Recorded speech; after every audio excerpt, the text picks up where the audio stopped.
If Universal wants to punish me for being brutally honest, it's gonna be a slam dunk. Oh, they're doing something with all the electrical over there. Do you see that? I need your help with something. And they've started working on the facade over here. Okay guys, we're back at Universal Studios Florida. It's time for another Halloween Horror Nights 2025 update. By the title, you can see there's bad news. I got the email and I got denied for HHN Orlando's Media Night. So we're gonna do a deep dive into kind of the state of the HHN community with Universal Studios, massive construction updates, stuff going on with Vegas. We're gonna talk more about HHN Chicago. So on that note, it's time to talk about the Halloween Horror Nights shirt of the day. This is honestly one of my favorite designs. 1997, right on the back, Halloween Horror Nights. And then the hat, you got the eye being bitten right there. Frightmares, Halloween Horror Nights. On that note, let's roll the commercial. You'll never sleep again. At Universal Studios, the Frightmare continues with Halloween Horror Night 7. Only at Universal Studios, you'll never sleep again. Okay, welcome back. Let's head in. It's oddly kind of like slow today. Let's come over here to the Hollywood Hotel, kind of sit down, and we can kind of talk about the current state of the HHN community here with Universal Studios Orlando. Okay, there's a lot to unpack, kind of talking about this situation. There's a lot of different layers to the HHN community and media and all that stuff. So first off, let's start off with why Halloween Horror Nights Media Day is special. So it's the only time that you're able to actually film inside the houses. In Hollywood, you can film whenever, right? If you're an average guest, you can film. In Orlando, a very select few are able to film and kind of able to document the houses. That's like the only documentation of the houses is just the people who are picked for opening night, media night. Let's come to like, I guess, my situation. So I got denied. I've gotten it years in the past. I didn't really change too much this year. Last year, I was brutally honest. We went to all out war with Universal to save Cabby. The speculations, the rumors, right? I did everything which I did last year. This year. So this year is very strange because we all kind of sent emails and we all got a copy and paste response back denying us for the media night. So it wasn't just me, it was pretty much the entire hardcore HHN community. So that means like everybody who's here in the park documenting the Scare Zone updates, waiting for hours upon hours for merchandise to drop, right? To like post it to the world to see, because Universal doesn't really market any of the stuff. They rely on the content creators to do it. All your favorite hardcore HHN content creators are getting copy and paste denial emails for this year. A while ago, Universal really wanted to kind of build this kind of a foundation of kind of content creators. They were doing all these different like kind of media events to kind of build this like fandom, right? Because Disney has their fandom, but Universal really wanted this kind of hardcore fandom of content creators, right? To kind of build this community. And then the person in charge of that went on to something else, and then there was kind of like under new management came in, and that's kind of why we're getting this different style, I think, of people invited to the media, as we saw for like the Epic Universe coverage, right? It was a lot of the short form content creators. So that's a good thing and a bad thing, right, when it comes to HHN. So like a while ago for the HHN Media Nights, it was almost too many HHN content creators, where it was like pretty much anybody who liked HHN was like being invited, and then there wasn't enough variety, right? But now it's shifted, where it's like too many people who like aren't hardcore fans, they just like pop in, right, for a media day, experience it, and then never show up to Universal again, or they never show up to HHN again. They come for one night, right, film their stuff, right, because it's popular, and then they leave. It is kind of mind-blowing when you are at these events, how many people have no idea what's going on at HHN. There needs to be kind of this balance of having like actual HHN content creators and you know, a wide variety of other people, right? Because you want to kind of spread out the marketing to get people in. This year, for some reason, pretty much all the HHN hardcore fans are getting kicked to the curb for the short form content creators. So like I have an issue with short form versus long form content, because I feel like a lot of companies and theme parks, Disney and Universal and, you know, SeaWorld, they're all kind of going for the short form, you know, content, where short form content really doesn't stick with you, right? Every time you kind of scroll, you forget what you watch. Like, yes, it gets views, but it doesn't really generate revenue, if that makes sense. Where if you watch a long form content video, right, you're there, you're sticking with that. There's a higher chance of someone actually spending money. When it comes to the HHN content creators, right, it sucks. Like,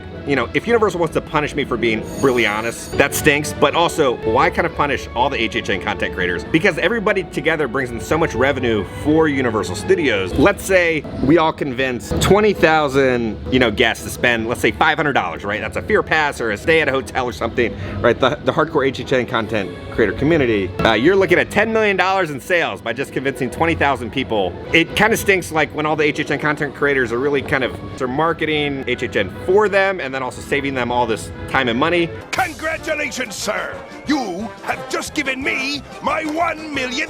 Huh, great. What do I win? Nothing! Now get out! What? Get out! Because like when you're inviting these short form content creators, I'm like, this isn't against everyone, but a lot of it is just gonna be people filming themselves screaming into the camera for a TikTok, when like it's almost a disservice to art and design, creative, the scare actors, the HHN community, that there's not proper people there kind of with proper cameras documenting it, because they know what to kind of film and to show off, because that's the one opportunity to cover HHN, which like stinks for all the HHN fans, because we want to like sit back, relax, watch, you know, walkthroughs, experience the houses. This year, like, again, me being denied is not going to affect the HHN content. I'm going to be doing the exact same thing that I always do, all the updates, all the coverage, everything. The only thing that will be different is we're not going to have a walkthrough video, and I'm not going to have footage to kind of talk about the different Easter eggs and kind of the lore and what's going on inside those houses, because I'm not going to have that. I really hope someone higher up at Universal, you know, let's pray to our Gordon Savior, that they talk to the people in charge and kind of explain the importance of the hardcore HHN community, and that there should be, you know, people to kind of represent the HHN community. That's my TED Talk. Let me know down in the comments, what are your thoughts about kind of all your favorite HHN content creators getting kicked to the curb this year? Now, like, I don't make these videos just to be on media, right? I do it because of the passion I have for HHN, just the love for Universal. At the end of the day, I think it's very beneficial for Universal to invite the HHN content creators to properly document these houses, and then also being able to kind of, you know, build that hardcore HHN foundation of fandom, so that, you know, people are invested in the event and they want to come and spend money and everything. So on that note, let's continue the construction updates here at Universal. Sorry about the long TED Talk. There's a lot to cover. Over here you can see some lights that are still on. I'm guessing they were testing during the nighttime. We're gonna have an orange light and a purple light. Again, more lights are still on from last night that they were testing, even over there above 5 and Dime. So it's the same truss work that we've had for this scare zone. Not seeing anything new. Let's pop in 5 and Dime. I think they finally had the restock. Now they restocked some of the Jason Universe shirts, but they're all small. So I don't know when the larger sizes are coming in. You guys have all been waiting for the next IP announcement. It's rumored to be this week. Again, we'll see. That's what we heard, what, 2 weeks ago, and then nothing ever happened. Also, it kind of lines up with when Frequent Fear Passes drop. So I would say Thursday, there's a good chance we'll get the Frequent Fear Pass drops, you know, based on past years. And then probably the IP announcement, new merchandise. Now, when it comes to Express with Fear Passes, I still think there's a chance. Earlier in the year, I don't think there was a chance at all, but now I feel like there's a better chance of Express coming with Fear Passes. We don't know how many it could be. If it does happen, when Fear Passes drop, and if it has Express, buy it immediately, because last year they had a very limited quantity, sold out, very few people got it, so I'd say if it pops up, buy it immediately. It's also strange that like we're a month out from Horror Unleashed, and we really haven't had any like promotional stuff to kind of explain what's there, because we haven't seen any images of food or drinks, or any images of actually inside Horror Unleashed in Vegas. We've seen the concept art, but we've not seen stuff inside. So I know the teams are hard at work there, you know, figuring everything out, finishing everything. I'm hoping that they start releasing some more info or images. I don't know where the podcasts are. I hope they're coming too. I hope there's just more promotional stuff coming for HHN this year. All right, over here,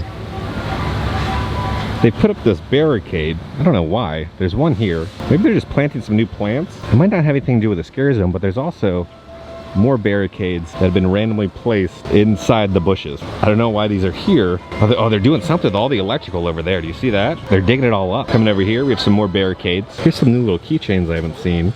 We got one of Shrek, one of Donkey, the trolls right there. They even have SpongeBob, right, the ruler of the world. He's spinning on the globe. Oh, this is a cool one. So you got Peter Parker right there. And on the other side, it'll be Spider-Man. Bunch of bushes have been moved here, bunch of flags signaling where wires are, and then the same thing over here. All the flags to kind of show where, I guess, different wires are. This scare zone's gonna be a lot of fun. This will be some big set pieces that are rumored to be popping up. They might have added some more lights on top of the poles here, because these aren't even plugged in. On both sides, the lights are not plugged in. There's some lights that are still on above the bathrooms here in Springfield. All the tour groups are here. Oh no, it's that season. And they've started working on the facade over here.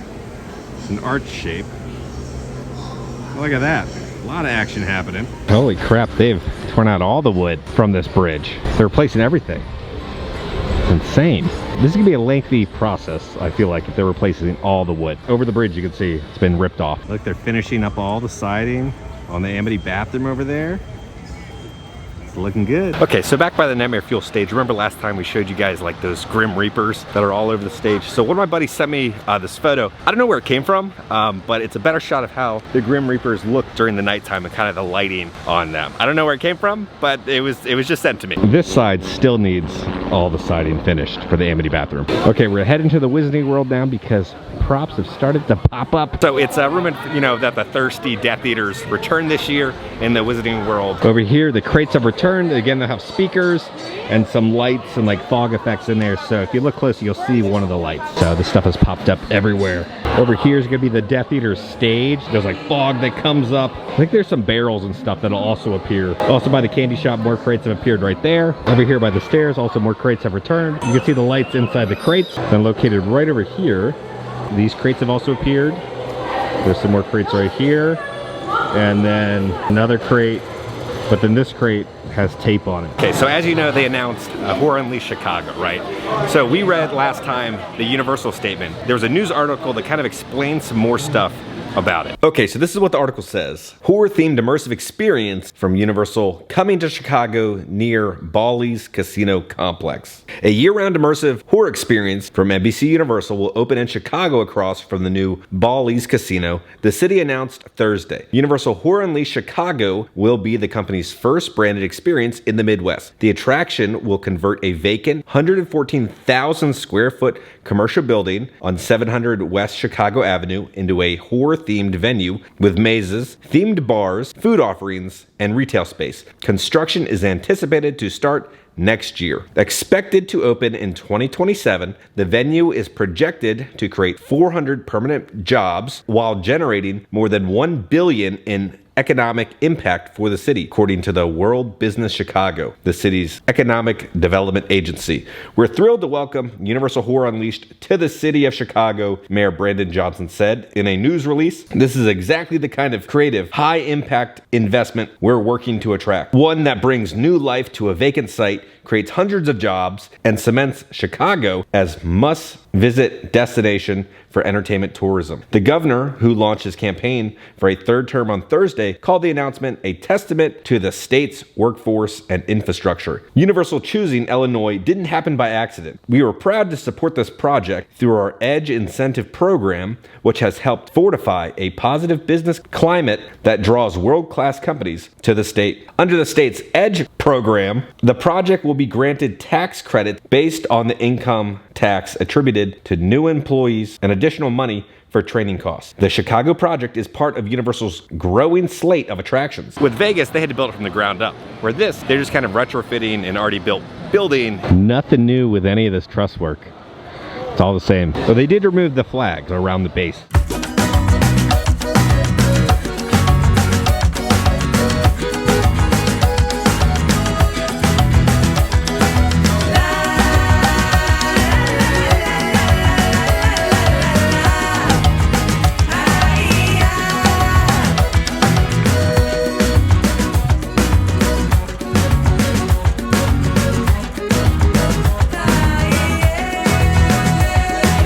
How are the tours doing at Amity today?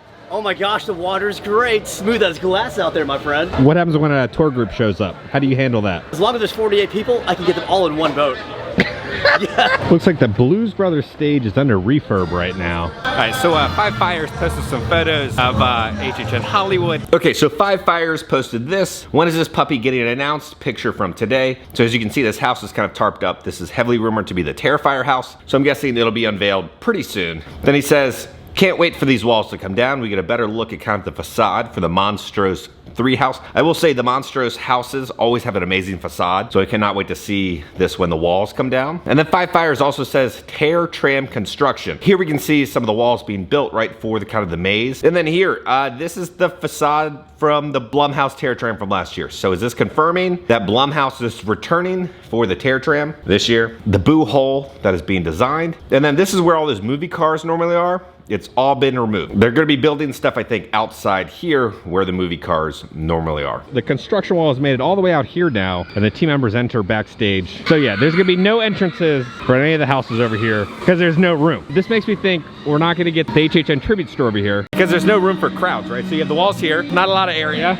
You're gonna have service pet, you know, little pee pad. So crowds coming out of here could be dealing with this, dealing with the crowds. There's not enough room. I don't think the tribute store is showing up here in New York. There's not enough room in this area for the crowd. Because as you know, when the tribute store is open for HHN, the line would like back up all the way back to the portal. They have the new popcorn bucket here for Jurassic World Rebirth. You can pick this up at Islands of Adventure or here at Universal Studios. So first fill is free. It's gonna be $35. It blinks and it roars. It's like a cartoony T-Rex. Can it stand? It's got weird like little baby doll legs. I don't like that. And the popcorn goes in there. It's making some slight little sounds. I don't like it. They've been crushing it with the popcorn buckets and sippers. This one's not it. I do not like that design at all. All right, it's o'clock. I think it's John Murdy right there. John! So John tweeted out this: I was asked by my colleagues in Hollywood to film a welcome video for our scare actors before I fly back to LA to get the event up and running. Now, in a few more weeks, I'm going to be flying out to LA, and I can't wait to work with each and every one of you. It's going to be a slam dunk. Addie, you were supposed to make the shot. Someone asked, waiting for the Unmasked and Bloodline soundtrack. John says, patience. Now, as you know, John was kind of teasing that another vinyl is coming this year, so I'm guessing those might be on the vinyl. Tommy Toon World said this: Horror Unleashed construction update. John Murdy, will you be at the grand opening in Vegas? John says, no. I'll be in the field working on HHN. Could you maybe give details of the panel at Midsummer, like time, and just asking, how do I meet you to take pictures? John says, I'm told it's at 5 on Sunday. Might be doing a signing earlier in the day. I'll post details before. Okay, let's pop into the Super Nintendo World store. You know, we gotta go over a new section of merchandise. All right, so we've gone over 3 sections. Let's do these 2 today. $33, they're gonna have a green short sleeve shirt with a Luigi on it. Player 2, also for $33, it'll say Player 1, but it'll have Mario on it. $35, they have a matching hat that goes with the shirt. This will say Player 2 on the side, Super Nintendo World. It is adjustable. You'll have one for Player 2, and then Player 1 with Mario right there. $16 for the Player 2 mug.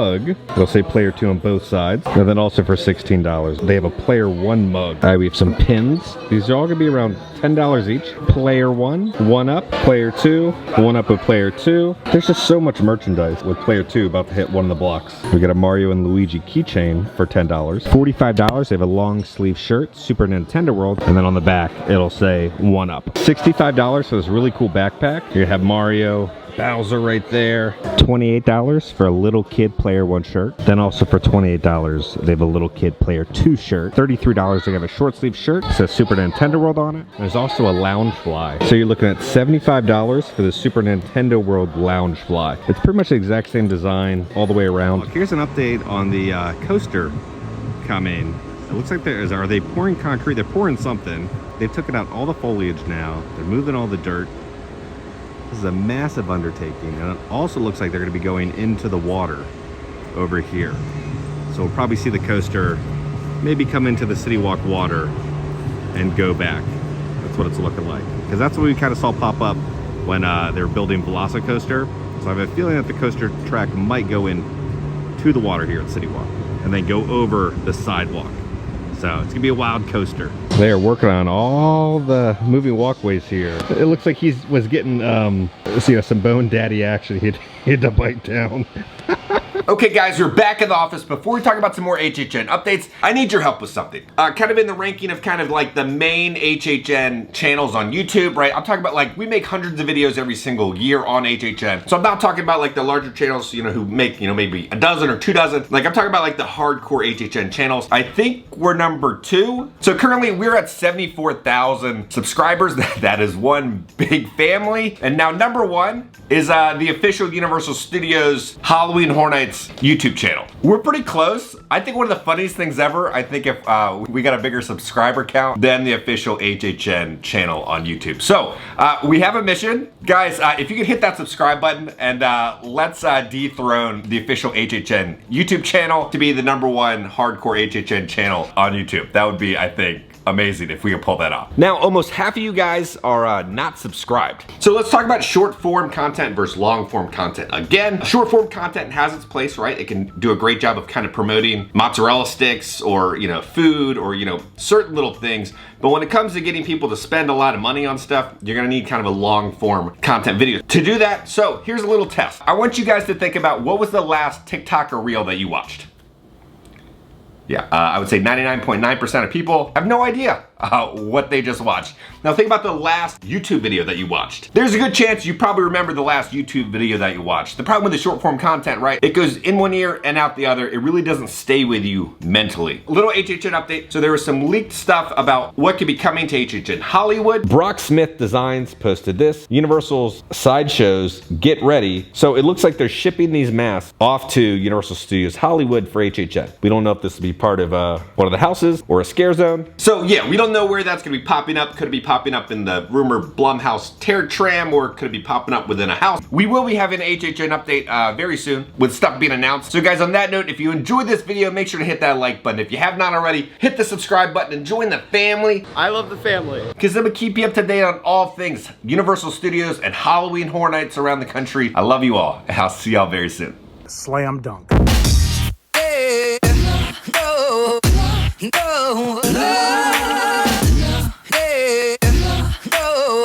Oh my gosh, the Hooterade? Great.